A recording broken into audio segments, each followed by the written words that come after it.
ইজিম্যান রাশিদুল পেজের অ্যাডমিন রাশিদুল ভাই মে মাসের 5 তারিখ থটস অফ বিল্লাল ভাই এবং তার 3 মাসে 44 লক্ষ টাকা ইনকাম নিয়ে কিছু কথা বলেছিলেন, যে কথাগুলো এখন বর্তমানে এসে বাস্তবে রূপান্তর হচ্ছে। একটা কথা আছে না, মুরব্বীদের কথা বাসি হলেও ফলে। চলেন রাশিদুল ভাই থটস অফ বিল্লাল ভাই এবং তার 44 লক্ষ টাকা ইনকাম নিয়ে কি বলেছিল আমরা শুনে আসি। অনুপ্রেরণার আরেক নাম থটস অফ বিল্লাল ভাই 3 মাসে করেছে 45 লাখ টাকা কামাই।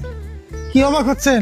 কিন্তু এখানে অবাক হবার কিছুই নাই, কারণ ফেসবুক এবং ইউটিউব থেকে এত টাকা ইনকাম করা খুব বড় একটা বিষয় নয়।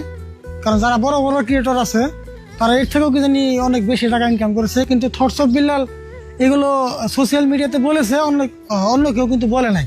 থটস অফ বিল্লাল ভাই খুব ভালো মানের একটা ক্রিয়েটর, এতে কোনো সন্দেহ নাই, কারণ তার অনেক ট্যালেন্ট আছে। কিন্তু আমি মনে করি সে অনেক ভাইরাল ছিল, কিন্তু তার ইনকামের কথাগুলো ফাঁস করে সে নতুন করে ভাইরাল হওয়ার কোনো কারণ আমি দেখতে পারি নাই।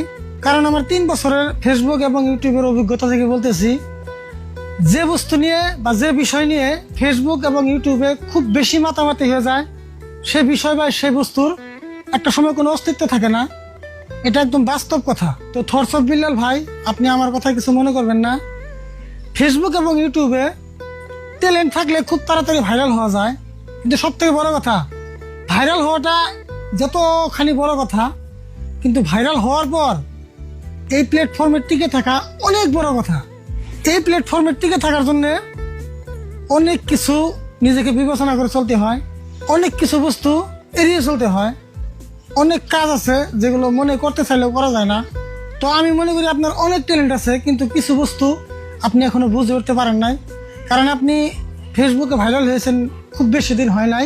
তো বিল্লাল ভাই, আমি আপনাকে ছোট্ট একটা পরামর্শ দিতে চাই, আপনি নিলে নিতে পারেন, না নিলে নাও নিতে পারেন।